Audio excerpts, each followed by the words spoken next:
So, what are some of the other ways that you're using chat these days? One that recently impressed me was chat helped me figure out a diagnosis for an illness that I was having. Every day, the symptoms started changing, and I would just keep updating chat. Now, did you give it some of the things that you are currently taking? I was like, I'm a 46-year-old Caucasian female. That's incredible. Yeah. And luckily, because of that, you were able to get the treatment sooner. Yeah, so the rash never got like really severe for me. And I'm sure part of it's just because I started that medication so fast. I love that.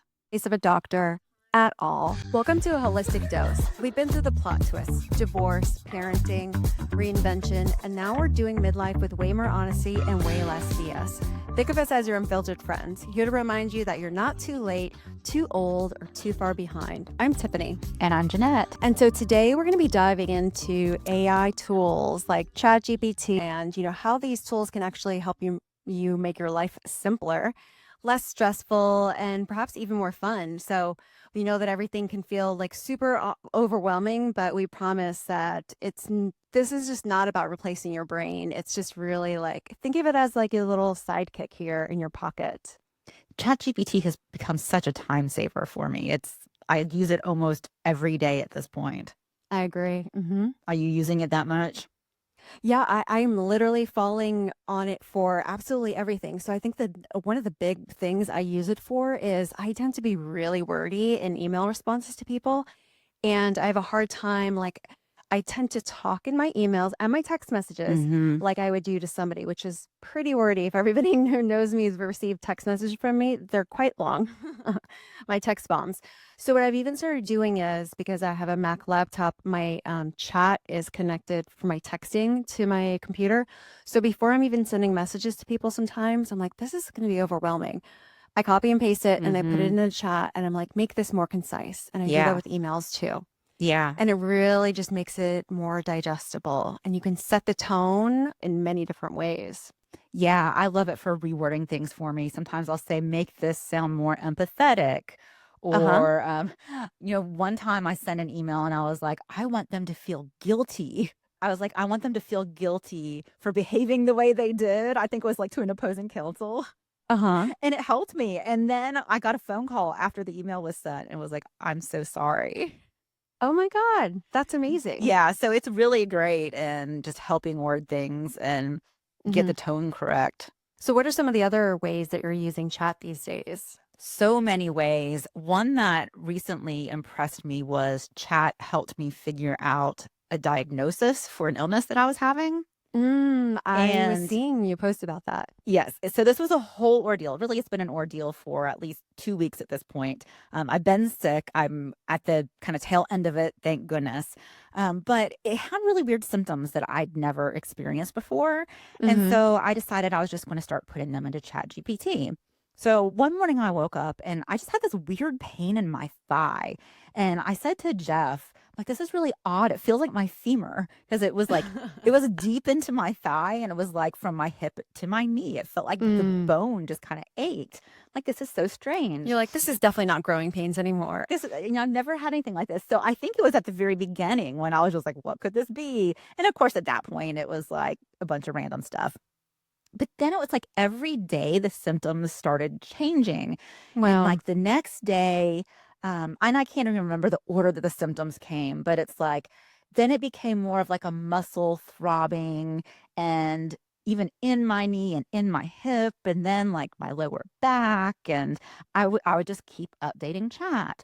And at one point, chat said it's possible this could be deep vein thrombosis. And every time, I mean, it's never like I'm right. diagnosing you, right? Right. It even says like I'm not a medical professional, but here's some different information. And Now, so it did would you give give it you, some of the things that you are currently taking? You're like, oh, yeah. I take a So GLP-1 and I yes, let sometimes me inject my even thigh. pull it up and I Yeah. can tell you what I put in here. Because I was like, I'm a 46-year-old Caucasian female. Let me find it. Give me a second. Um, and I have so many things that I've asked it that I have to really scroll through here, like create an Excel spreadsheet, nail polish color match.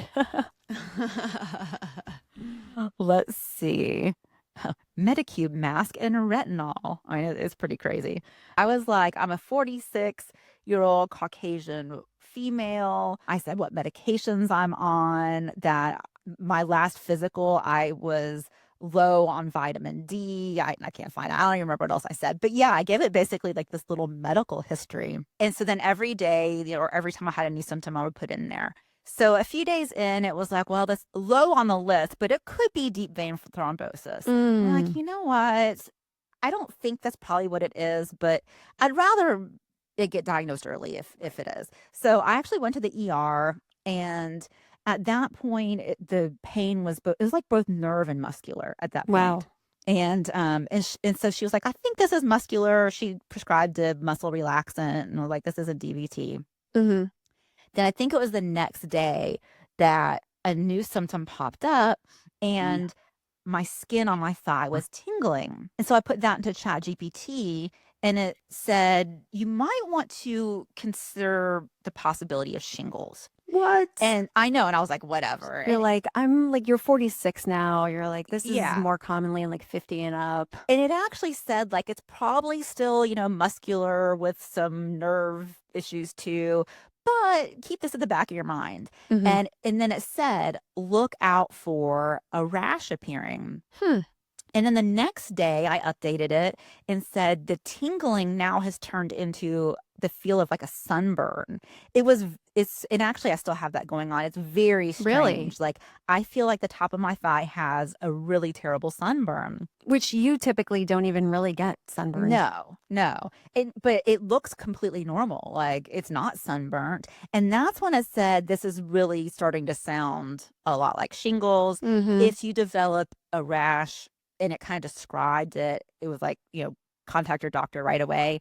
The next day, I saw a very small, I mean, probably the size of a nickel, maybe, just a Uh-huh. red mark that could have easily been a bug bite or something on my thigh. And it was actually on the inside of my thigh, not even really where the worst of the pain was. Mhm. And had I not been putting the stuff into ChatGPT, I would have never thought anything of it. But because it specifically said, look for this, that's when I was like, I think this is shingles.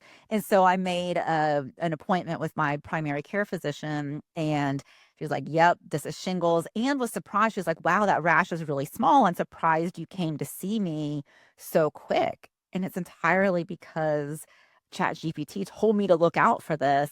And then I was able to get the antiviral medication. And the sooner you start taking it, the more Mhm. beneficial it is. So, yeah, it was a really great. That's incredible. Now, when you first went to the ER, did they bring up shingles at all? No, and I don't think they had a reason to. I mean, Chat Mhm. hadn't brought it up yet at that point, because it really was. I mean, it really presented like sciatica, but my muscles hurt too. It was very weird. So yeah, they didn't really have any reason to think that it was shingles. Usually it doesn't present that way, I think. So yeah, it was just a little bit unusual. Yeah, that is like crazy to me. And I think it was cool that you were able to enter in all those symptoms along the way because by the time you end up going to the doctor, they start asking you all those questions. What symptoms have you had? And Yeah. you're like, I can't remember because I'm focusing on Yeah. the pain I'm experiencing. And I told it to make a timeline. Like, later on, I was like, go make a timeline of when I started having various symptoms. And then I did that. So, yeah, it can be really Wow. useful.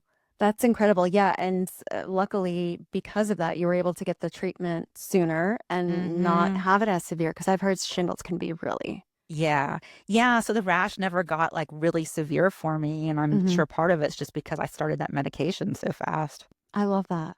Yeah, and along the lines of like health and wellness things, again, we can will strongly stress that we're not stating that people should use this in place of a doctor at all. But I think that it acts as that tool to help you keep a log of it and you just keep a Hmm. tab going and just keep adding to it so that you have that history of it. Yeah. And just being given the, hey, here's some things to watch out for. I found that super helpful. Yeah. And I think, and then you just have to also be careful because we all have those friends or family members in our lives that they start thinking it's the worst of the Yes. worst and go down really deep rabbit holes. This is just not our personality. So for Yeah. those who become obsessive, maybe it's not a good idea. Yeah, I could definitely see how someone could get over the top with Right. this. Self diagnosing. So we're not Yes. offering for you to do that. But, there's other areas in your health and wellness journey that you can apply this to. I've heard of people, using it to come up with exercise routines, Mm-hmm. especially after an injury or something, or like if you hate running, I hate running, create an exercise plan for me and I'm on this type of diet, or help me create a healthy food plan. I could Um, see saying, and I've never tried this, but here are 5 ingredients I have on hand. What can I make with this? exactly. Yeah. There's like so many different things and I'm it's just, constantly finding new ways to use it. Like the hmm other day, I actually asked ChatGPT, I said, can you create a spreadsheet for me? Because hmm I am terrible with Excel. And yep. it said, yes, I can do that. And so I used it to create, I mean, it was very boring. It's a spreadsheet, right? But it was basically for employees at my law firm, including myself, to track our time hmm and be able to update it and know exactly where we're at. So it just like did all the formulas for me. And it still took a little time. Like sometimes it would kick back and there'd be like an error. You know how that hmm happens in Excel. But then I would just tell it, hey, there's an error in this cell and it would fix it. Much easier than doing it myself when I'm not an Excel pro. Absolutely. One tip and recommendation I do have is because I've gone down this route where I'm using it extensively and I have a long kind of thread going and I just type up a really long prompt for it. And then something happens and it disconnects and I lose it. So I like to always keep a notes document open or a Word doc. And I kind of try to start getting in the habit of writing the prompt in there. So in case it Yeah. happens to disappear, you just didn't invest this time. Yeah. But the cool thing about it is that you can label them and you can go back to them. You can put them in projects. So I'm doing that now as I'm building out a bunch of brands. And even for the podcast, it already has that frame of reference. And the more information that you feed it, and I speak to it like a human. The Hmm. more it knows and it learns your style so that you can go back and say, like, as we talked about previously with Yeah. this, I talked to it like a friend. Do you say please and thank you? I do, which apparently is ruining the environment. Have you seen Really? that? Yeah, No. I've seen some articles that like this is how much energy we're using up just by saying please and thank you to Are you ChatGPT. serious? I Yeah. can't like not. It's like, I know, I know. After I asked it to do the Excel spreadsheet, or I asked if it could do Excel, I was like, "Oh my God, I love you." And then it like responds like, "Oh, I love you too." And it's like that's kind of weird, you but can always, yeah, I have not tried it yet, but you can always ask it like what it thinks of you. yeah, I've done some silly ones like that, but I mean, it's amazing and also kind of scary that it learns you. And so it Mm-hmm. does learn like my way of speaking Yep. and so I'm able to like I've actually had like, my marketing company get me like copy for stuff or like a script for a video and I'll put it in Chat GPT and say, reword this to sound more like me. And Mm-hmm. it's crazy because it's like it's learned me so well that it's able to sound like me quicker than I could have done it myself. I am glad you mentioned that. So there's a podcast that I love and I listen to, My First Million, and they have really great interviews with different business leaders and startup CEOs and such. And they did talk about that on there once where you can basically make a clone of yourself. Mhm. And it's kind of scary. So say like, I'm just going to throw it here. We live in Atlanta. Spanx is based here. Sarah Blakely, we all love her as a female entrepreneur. Say you were building a brand for yourself, right? Let's say another clothing brand, and you really want to embody her persona and her values and everything. You could basically build a whole chat version of her by taking all of her past interviews. You can put in there links to that. If she's written a books, And you can podcasts, upload these everything. things. Like you can just click as an attachment. Like I've done that, like upload an entire webinar and Mm-hmm. yeah.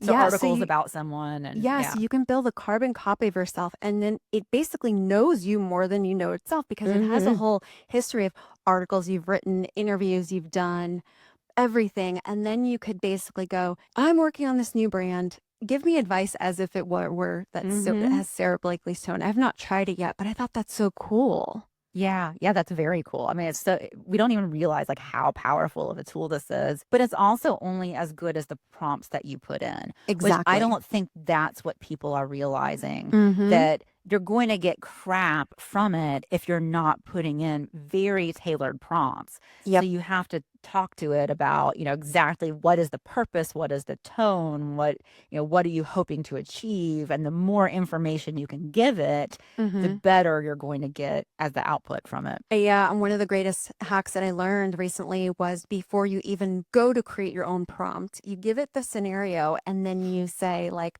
create the prompt for me. Mm. Yeah, I've never tried that. Yeah, that alone. And then you can say like 10x it. Or there's also the deep research button where it will go deeper and provide you backlinks to things that you're looking for. I mean, Mhm. it's just, I've learned to just talk to it like a human. Yeah. And It was interesting that I'm seeing our kid, so Logan, who's mhm, 15, uses it instead of Google. And yes. and which like kind of blew my mind. The other day he and I were talking. My parents live up in North Georgia on a Hmm. lake. I mean, this is like a really boring topic, but I told him, "Oh, the dam is needs repaired, so this lake is going to be drained and it's supposed Hmm. to last for like 3 years and that's going to suck." And so he had questions about it. And instead of Google, you think, "Oh, you go Google." No, he pulled up ChatGPT and was like, "Tell Hmm. me about Lake Chattooga," and it gave, like, all this information on, like, how long the Wow. project was gonna take. I'm like, "Whoa, that's crazy," and it's crazy that's, like, the first thing he thought to go to was ChatGPT. Oh my God. Yeah, it's become honestly the new form of Google. And I know that there's like Mhm. different platforms for chat. So I've heard recently, but to be honest, I'm only familiar with ChatGPT, but there's also like Claude and Yeah. Gemini. And again, this is going to take me doing a little bit of digging, but it says when I did a quick look that chat excels at versatility and multimedia features like image generation, actually does pretty good real-time information access, and Claude is stronger for in-depth text analysis Interesting. and complex writing and long-term or long-form content.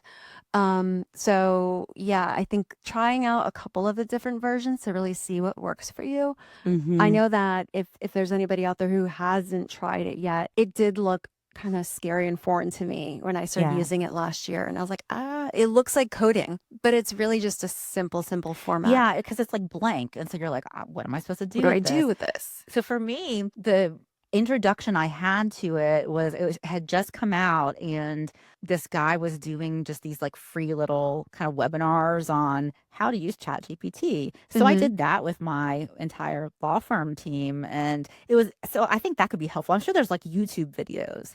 They're like, here's how to use it. And so watching it and it really is kinda like talking to a person, but It I think is. just seeing the examples can help you realize, "Oh, here's some ways to use it and how Like how to simple it put it into is." play. Yeah, Yeah. exactly. Like everything from, vacation planning to other work scenarios. Oh, I know that like I've had to do this myself personally where I'll tend to get in my feelings about things and, you go and I'm easier to express myself fully in written words. So really going at this and having it understand the audience that it's going to. Is this the work email? Is this a personal email? To which tone to take it in? And it's really helped me navigate that. And I'll ask it its opinion. Like, does this sound too, defensive? Does this Mhm. sound, or it'll say, do you want it to sound more firm? I'm like, yes. Or do you want it to sound more professional? No. Yes. Like all those things along the way. I've used it to help me read legal documents.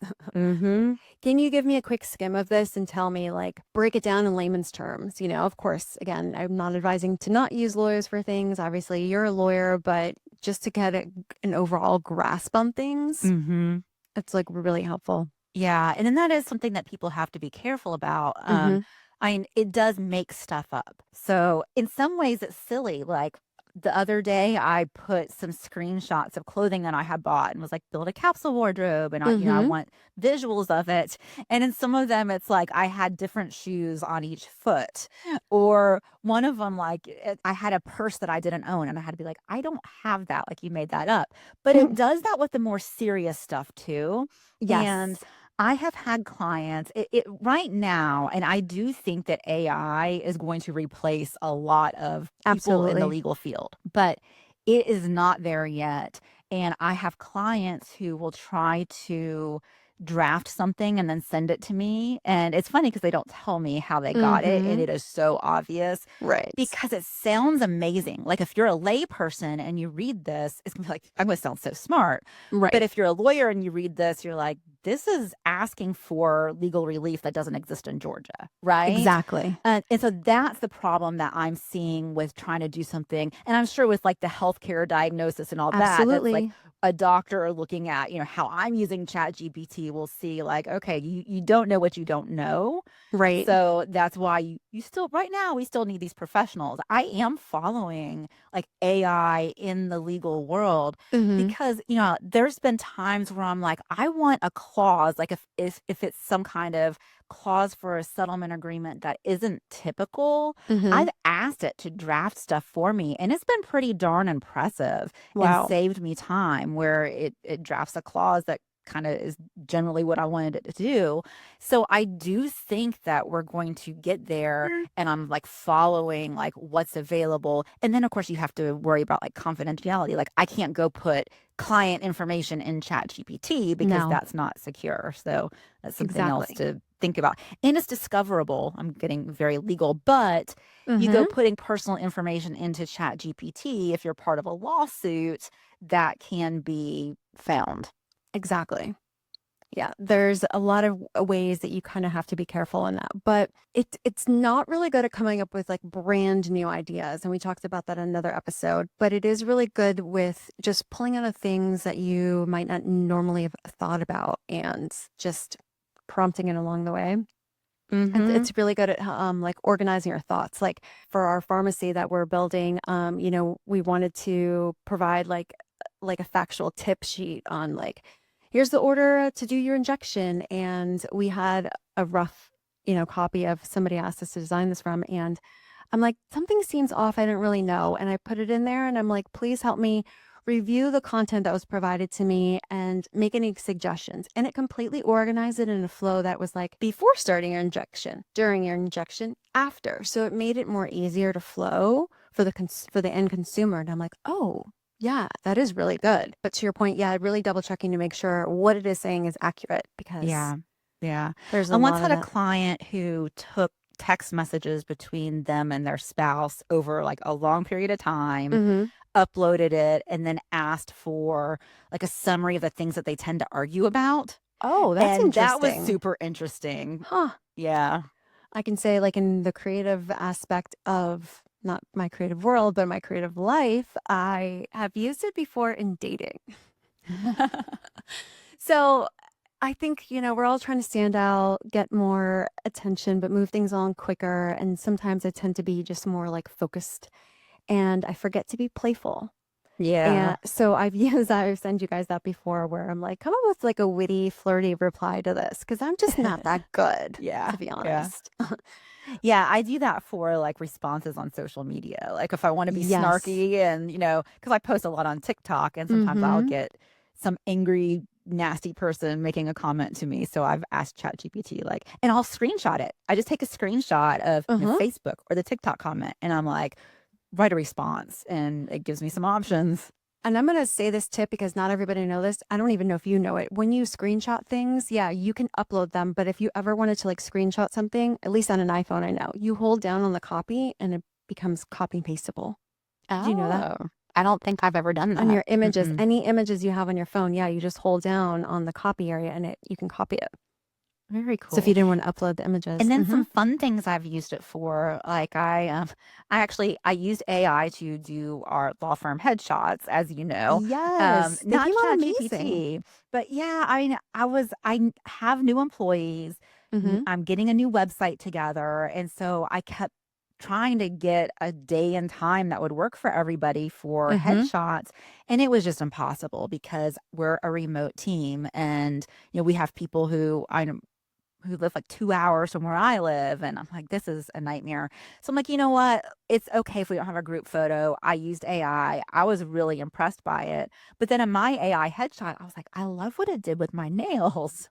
And Yes, so you got an then idea. yeah, so then I took a screenshot of that. I uploaded that to ChatGPT and was like, "I love the nails here. How do I achieve this look?"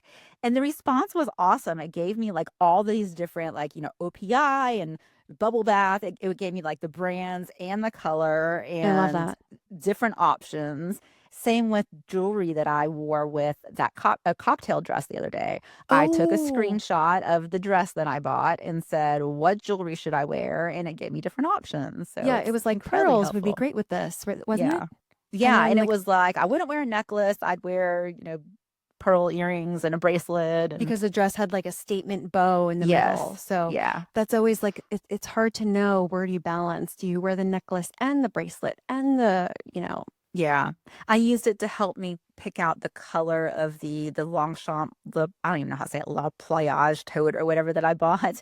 I was trying to Oh. pick a color, and so I took screenshots of the different colors, and I had already uploaded the pictures of what I had already bought. So I'm like, what goes Mm, with my wardrobe best? Does this color really work as a neutral? What is the goes with most of my stuff? And right. yeah, it gave me feedback on that. That's awesome. There's so many great tips, I feel like. And then even things with like vacation planning. Mm-hmm. Those are really helpful, like looking for things to do, household and parenting. So I think there's a lot of areas to navigate there. So it's like birthday party ideas you think about, or conversation starters, shopping lists. I mean, the list goes on. There's this mom that started like a business where she teaches other moms like how to use chat. So I'm sure there's like a lot of groups available. We'll drop it in the show notes too to follow people because you get creative. And this is why we wanted to share some of these ideas because we were learning things every day. Like, how can you use this as a tool to make life Mm-hmm. easier? I've used it to come up with like what colleges should our kids apply to and be like, this is their Wow. grades, this is their kind of personality, their SAT score.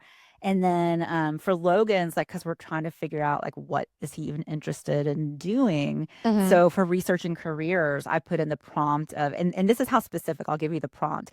I said, what are the best career options based on one, the likelihood of finding a job in the US, two, income, three, job satisfaction, for a person with a B average and then I describe him, who's outgoing, friendly, Hmm. enjoys science, building, putting things together, has lots of energy, would likely enjoy a job that involves some moving around instead of sitting at a desk, and requires no more than a 4-year degree from a state school. I mean, that's how specific the Yes. prompts should be. And then the responses were like amazing. I mean, it gave me like, I don't know, 8 different Wow. options. And I'm like, whoa. And it like schools and how much they make. And yeah, it was pretty That incredible. just gave me an idea. Well, actually, two things. That makes me think like you could basically create a folder or a project on each one of the kids, right? And then feed it the information so that it knows. So along the time that you have that case study essentially on them so they could help answer you better. I think that's really cool. But yeah, Gabby is working on this project now. She has to come up with like this personal projects for her AP class. And she really wanted to do it on something that was related to a future career that she wants. And she couldn't find something. And I'm just like, I just realized now we can just go and ask chat, like put this input in there. Say, these are the types of careers she's interested in. Here's the project. Help me Yeah. come up with some ideas. And it's not used to replace your brain. So many people are Yeah. worried about it. There's going to be so many new careers. But the reality is, for those who don't get on this boat or They're going to this be left ship or behind. plane so Mm-hmm. fast because it's moving like a rocket. Yeah, absolutely Mm-hmm. left behind. So you have to find out ways to incorporate it so that you can spend more time being creative Yeah. and doing the things you love. Mm-hmm. So these are some of the areas that I feel like we wanted to share that can help you in, health, work, and daily life. There's so many out there. And just as a reminder that you do not need to be tech savvy to use this as all. I tell people all the time, it's just like you're having a conversation with a friend. Yeah. It really is that simple. Mm-hmm. Absolutely.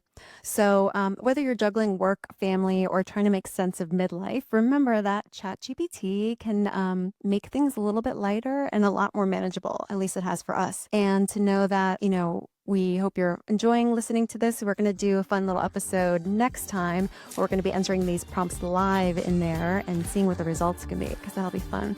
So make sure you keep listening and subscribe on Apple Podcasts or wherever you listen to podcasts. Follow us on social media at A Holistic Dose on Instagram, TikTok, and YouTube. And visit our website at holisticdose.com for more fun. Thanks for hanging out with us. We'll be back next week with more unfiltered friend talk right here on A Holistic Dose. See you next time. Bye.